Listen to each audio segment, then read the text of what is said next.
In today's video, my friends, we're taking a look at the NOMVDIC P1000. This is a 4K Ultra HD projector, and it delivers an incredibly bright image. And for you gamers, well, you're going to love this thing too. Don't forget to hit the red button to subscribe and give this video a thumbs up and click the notification bell to get my next video first. So I recently looked at NOMVDIC's P1000, which is their ultra short throw laser projector, also 4K, and it looks absolutely insane, and I was really impressed. So the guys at NOMVDIC have sent this across for me to review. It's the P1000, a 4K Ultra HD projector. Now in the box you get everything that you would expect. Your cables, your remote control, which is the same as what's on the P2000, and yes, it is backlit, which is a nice touch, and obviously you get the star of the show, which is the projector itself. So the design of this projector is really compact. In fact, it's a cube and it's roughly around 20 centimeters all the way around. So I like the design. I love the perspex thing at the bottom. It almost gives the feel that it's floating. On the back, there's just one HDMI port, a USB-C and a USB-A, as well as another USB port for the service. Now, I do think somebody at NOMVDIC is particularly a fan of curves, because on the P2000, there was that big curve at the front, which again sets it apart from the rest and looks really great. And on this, the P1000, there's curves on either side, which correspond to your speakers, which again is completely unnecessary. I don't think it's going to add any performance value, but it is actually a nice touch. And it does show that they have put a lot of thought and time into the design of this projector. One thing to be aware of is all of your connections are on the side, on the left-hand side as you look at the projector. But I do guess that means that if you have got this on a shelf, then you will be able to position it right at the very back. The remote control, as I mentioned, is the same as on the P2000, and it is backlit. And I really like it. It looks really good and works really well. On the bottom, there is a tripod mount, so you can choose to either have this as a shelf or a table sitting projector, or you can have it mounted on a tripod, which again is very easy to do and worked well. One feature that you might not notice straight away is there is a hidden handle. Just lift up the middle at the top and then it develops into a handle, which you can then use. So I've got this set up in my room around 7 feet away from an ALR screen. It's a 100-inch image that is projecting, and the room is lit. The main light is on. I've got a lamp on to the left and another one to the right, and I think it looks really good.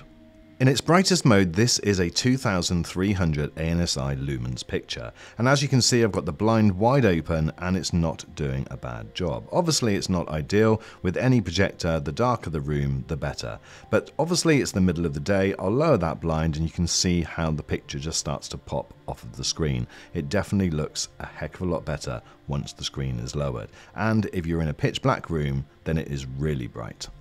And to give you an idea, this is what it looks like from the other angle. So it is a really, really bright image that it's projecting. In terms of picture quality, the focus is really sharp, all four corners are great, but I did think that it just lacked a little bit of detail in the blacks, so I changed it to Dynamic Black 1 and that seemed to sort it out. In fact, the whole menu system is quite similar to BenQ's. There's a lot that you can change, it gives you a lot of information and a lot of detail. It takes a little bit of getting used to start off with, but once you have, then really you can change it to your heart's content, and I think it works really well. Certainly for this price point of projector, you've got a lot of options to try and get the best possible image. So you may actually think that this is a laser light source, but in fact it's an LED light source. But the difference here is that the chip is 0.65 inches, whereas a lot of its competitors are only 0.47, and that does let in more light and gives you far more detail. It also helps to deliver a far more balanced color image with 125% of the Rec 709 color gamut. Another feature which you don't often see on projectors at this price range is motorized optical zoom. Now this is a 1.2 times optical zoom, and it means that you get the best possible picture in the best place without having any effect on the picture quality. The projector also has a lot of smart tech built into it. There's automatic electronic focus and there's automatic keystone, but there's manual keystone and corner adjustment too. Here you can just drag the corners of all four to get the perfect area on your screen. It's quite simple to do. It's a little bit different from others that I've tried recently, but the actual effect is exactly the same. And if you are going to be projecting onto a curved wall, then there is warping as well, which again is another feature which you don't normally see in this price point. Here you'll get a grid and you can drag that grid so that you've got a perfect image. So it's really good. As with the P1000, the software that's built into this is not the best. It's pretty basic, but don't see that as a problem, my friends, because I would much rather that a company spent their money on the projector itself, getting a good picture, getting good features within the projector, than just paying a license for Google TV, which is something which I very rarely use. The system is basic, the settings screen in the first section is basic, but then you do have a second settings screen where you can then go in and change all of your features. And this is easily accessed by pressing the 3 lines on the remote control. Due to the lack of built-in software, it would have been great to have extra HDMI ports. There is only one, but it's no problem hooking up a Fire TV, or in my case I've got my Apple TV hooked up and it works perfectly. So if you only want one device connected at a time, there isn't an issue.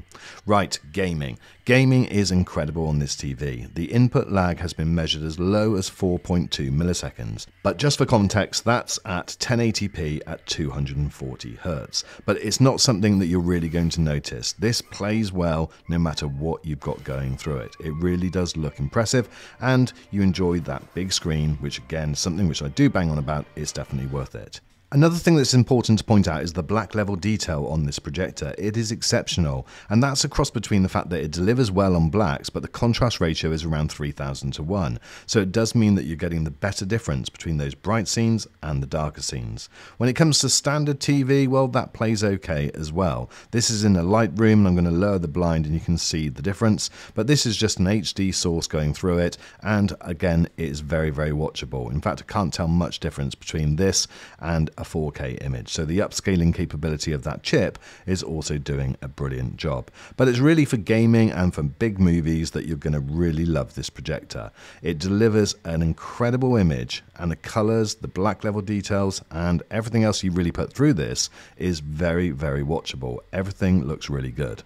The noise level of this projector is also well within the average means. So what you're getting when the projector is off, I'm getting a room reading of around 32.